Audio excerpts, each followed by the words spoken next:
to the Biz Gone Social podcast. We help entrepreneurs navigate how to get known, get customers, and get the edge over their competition.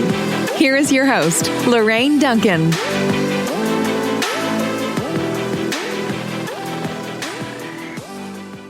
So here we are with episode 37, and I'm so glad to be here. And my promise, as usual, to you is I want to give you just a little bit of verbal caffeine that's going to energize your social media marketing and help you stay social and grow your business at the same time.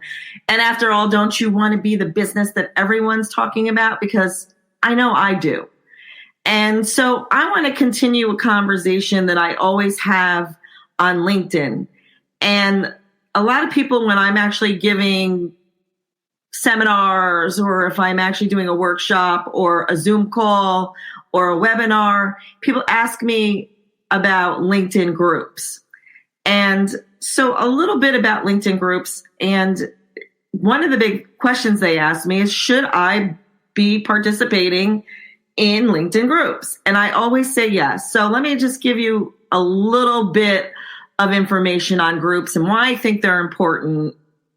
One is, so first of all, a LinkedIn group is actually basically a virtual meeting room too, where people gather and they have similar interests. They can post, they can hold conversations around topics that other people may be interested in. And you can be in those groups and you can share and you can learn.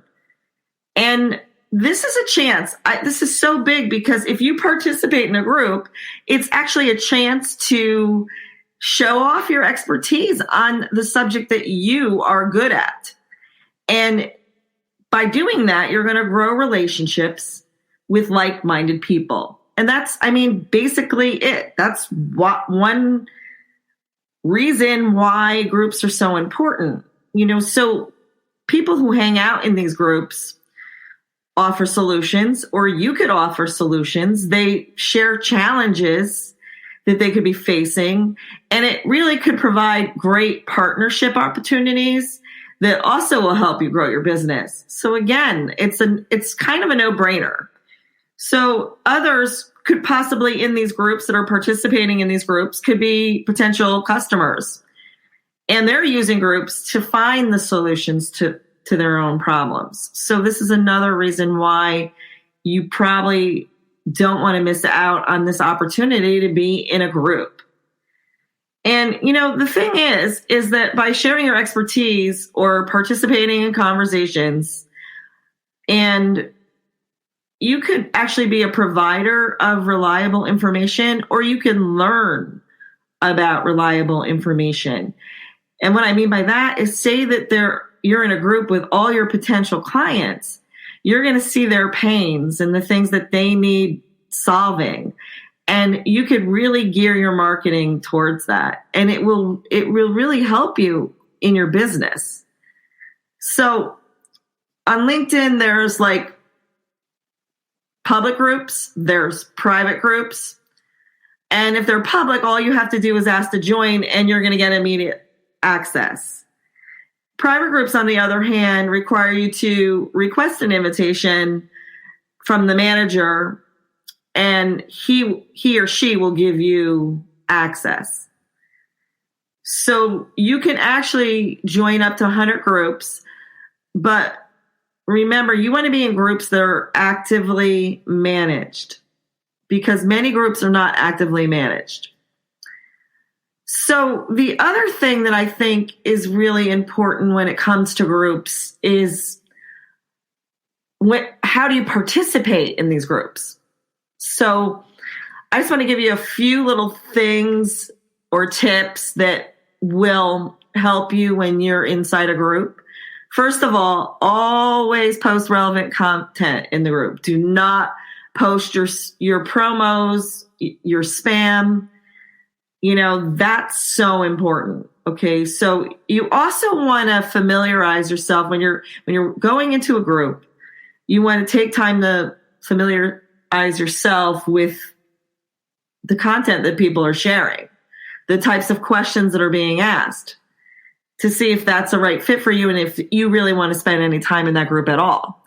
So again, some tips that I think are important when you're participating in a group. You definitely want to show off your expertise. You want to answer questions that others have asked.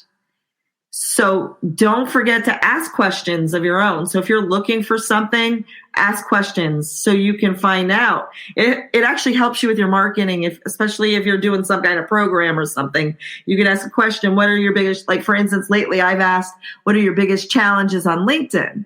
That helps me find out what my next webinar is going to be about. So remember, groups are meant to be a forum for like-minded people. So like if your strategic partners or other people that are in your sphere, then yeah, that's a good group to be in. But you also want to be in a group where many of the people that are in the group could be your potential clients. You want to always post articles or ask questions. Make sure that the articles you post are going to help that audience with a solution to their problems. Remember, don't over promote. Nobody hates more than someone who just goes in and the only thing that they do is they promote their stuff. So the other thing you want to do is, when you've been interacting with someone in a group and you've built up some kind of relationship or familiarity, send them an invitation to connect on LinkedIn. Make sure, though, when you're sending them that invitation that you let them know why you want to connect and remind them of the interaction in the group. Okay, so make that connection. And that's the biggest thing that you really want to do is make connections, grow your LinkedIn, and grow your business.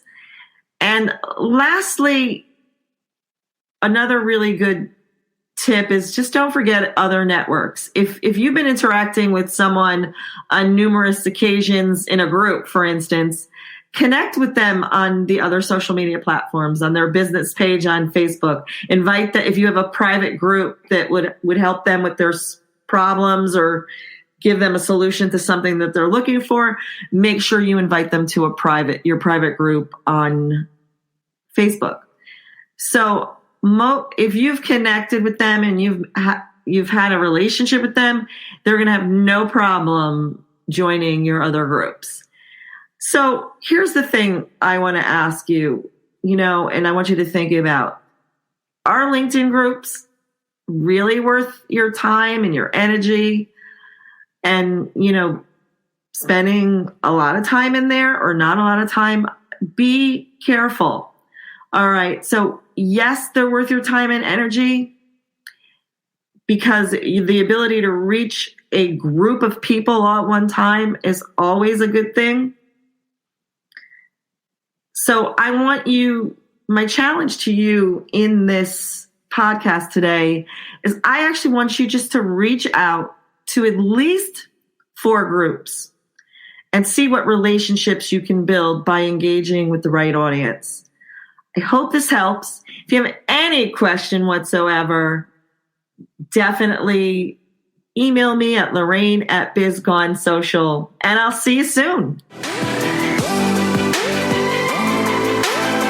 Thanks for listening to the Biz Gone Social podcast.